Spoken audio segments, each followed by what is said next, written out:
మన ప్రభువు రక్షకుడైన యేసుక్రీస్తు యొక్క పరిశుద్ధమైన ఘనమైన నామాన్ని బట్టి మీ అందరికీ ప్రభు ప్రత్యేకమైన వందనాలు తెలియపరుస్తూ ఉన్నాం. ప్రతి ఉదయం దేవునితో అనే కార్యక్రమంలో మరొకసారి మనం ఈ ఉదయకాలము ధ్యానం చేయడానికి ప్రభు ఇచ్చిన కృపను బట్టి దేవునికి మహిమ కలుగునుగాక.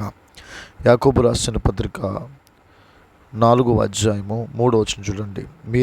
మీరేమడిగినను మీ భోగముల నిమిత్తం వినియోగించుటకై దురుద్దేశంతో అడుగుదురు కనుక మీకేమీ దొరకట్లేదు. అదే అధ్యాయంలో 10వ వచనం చూడండి. ప్రభు దృష్టికి మిమ్మల్ని మీరు తగ్గించుకోండి, అప్పుడు ఆయన మిమ్మల్ని హెచ్చించును.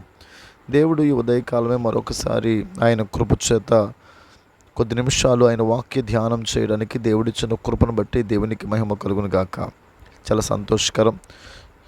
దేవుడు ఇక్కడ ఒక మాట తెలియపరుస్తూ ఉన్నారు. మీరు అడిగినను మీ భోగముల నిమిత్తము వినియోగించుటకై దురుద్దేశముతో అడుగుదురు కనుక మీకు ఏమీ దొరకట్లేదు. ఈరోజు ఇక్కడ మాట్లాడుతున్న మాట ప్రార్థన. మనము దేవుని అడగటము. చాలామంది జవాబు పొందకోనని ప్రార్థనలు చేస్తూ ఉంటారు. ఏ ప్రార్థనలు అండి? జవాబు పొందకోనని ప్రార్థనలు. వారి జీవితాల్లో ఏది అవసరతో, దేని కొరకు ప్రభువును మొరపెట్టుకోవాలో, ఏ విషయము కొరకు ప్రభు దగ్గర గోజాడాలో కూడా తెలియని చాలామంది అజ్ఞానుల వలె ప్రార్థనలు చేస్తూ ఉంటారు. వారి ప్రార్థనలు జ్ఞానము లేని ప్రార్థనలు, వారి ప్రార్థనలు జవాబు పొందుకోలేని ప్రార్థనలు. ఇదిగో మీరు అడుగునను మీ భోగముల నిమిత్తం వినియోగించుటకై. అంటే భోగములు అంటే మనకు అవసరత లేనివి, మనకి అవసరత లేనివి. ఏది అవసరతో ఏది అవసరత కాదో తెలుసుకోకుండా వారి స్థాయికి మించి, వారి పరిస్థితులకు మించి అడుగుతున్న కోరికలు అవన్నీ కూడా జవాబు పొందుకోలేని ప్రార్థనలు. మరి ఎలాంటి ప్రార్థన చేయాలండి అయ్యగారు అంటే ఇక్కడ చెప్తున్నాను, ప్రభు దృష్టికి మిమ్మల్ని మీరు తగ్గించుకోండి. ఎప్పుడూ కూడా ప్రభు దృష్టికి మనల్ని మనం తగ్గించుకునే మనస్సు కలిగి మనం ఉండాలి. దేవుని మందిరంలో తగ్గించుకునే స్వభావం కలిగి ఉండాలి.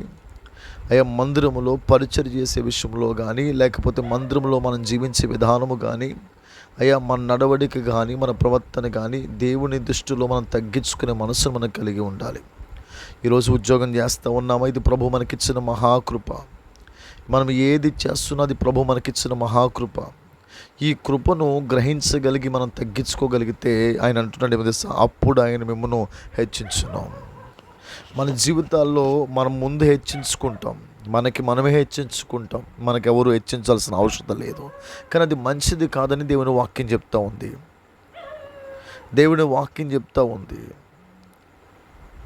ఇక్కడ ఆయన ఏమంటున్నాడు అంటే ప్రభు దృష్టికి మిమ్మల్ని తగ్గించుకోండి. ఈరోజు దేవుడు మీతో నాతో మాట్లాడుతూ ఉన్నాడు. మనం మందిరంలో కానీ, మనం ఉండే ప్రాంతంలో కానీ, మనం చేసే ఉద్యోగంలో కానీ, మనం ఉండే ప్రతి విషయంలో కానీ మనల్ని మనం హెచ్చించుకుంటున్నామేమో, అది మనకు మంచిది కాదు. ప్రభువుని బట్టి తగ్గించుకునే మనస్సు కలిగి ఉండండి. అది ప్రభు మిమ్మల్ని ఉన్నతమైన స్థానంలోకి ప్రభు మిమ్మల్ని తీసుకెళ్తాడు. మందిరంలో మనం ఏ స్థాయిలో ఉన్న వ్యక్తులమైనా మందిరంలో పరిచర్య అనుభవాన్ని కలిగి ఉండాలి. మందిరములో ప్రభు చిత్త ప్రకారము సేవకుడికి లోబడి, అంటే దేవునికి లోబడి కలిగి ఉండగలిగే వారిగానే మనం ఉండాలి. మన స్థాయి దేవుడు ఎప్పుడూ కూడా మందిరాల్లో లేకపోతే పరిస్థితుల్లో పరిచర్యలో మనం ఎప్పుడు తగ్గించుకుని ఉండగలిగితే దాని ద్వారా మిగిలి ఆశీర్వాదాన్ని మనం పొందుకోగలుగుతాం. దేవుడు ప్రభు మీతో మాట్లాడుతూ ఉన్నాడు. ఏది ప్రార్థన చేయాలో, ఏది ప్రార్థన చేయకూడదో తెలుసుకుని ప్రార్థన చేయండి. జవాబు పొందుకునే ప్రార్థన చేయటం వల్ల ఉపకారం ఏమీ లేదు, కానీ జవాబు పొందుకునే ప్రార్థన చేయండి. ప్రభు మిమ్మల్ని హెచ్చించబోతూ ఉన్నాడు. ఈ ఉదయకాలం ప్రభు మీతో మాట్లాడుతున్నాం. ఒక తెలుసో తెలియకో ఒకవేళ మీరు మీ యొక్క గర్వం మీలో నడుస్తుందేమో, అది మీరు ఆ గర్వాన్ని మీరు తీసివేయండి. ప్రభు ఉన్నతంగా మిమ్మల్ని ఆస్వాదించబోతూ ఉన్నాడు. ప్రతి విషయంలో దేవుడు మిమ్మల్ని ఆస్వాదించబోతూ ఉన్నాడు. మీకు ఏది కావాలో, ఏం అడగాలో ప్రభుని అడగండి, అది మీకు ఇవ్వబోతూ ఉన్నాడు. ప్రభు మిమ్మల్ని దీవించి ఆశీర్వదించునుగాక. ఆమేన్. ప్రార్థన చేసుకుందాం. కళ్ళు మూసుకొని ప్రార్థనలు ఎక్కువంచండి.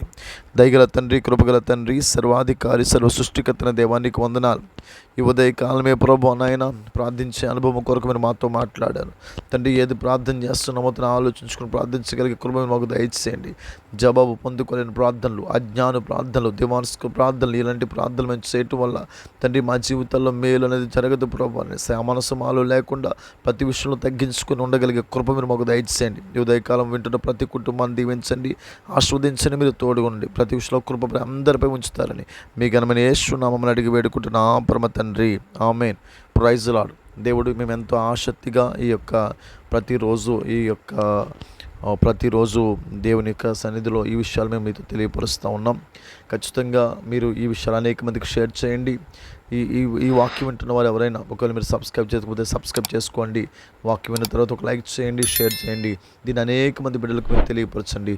ప్రభు మిమ్మల్ని దీవించును గాక. Amen. Thank you. Praise lord.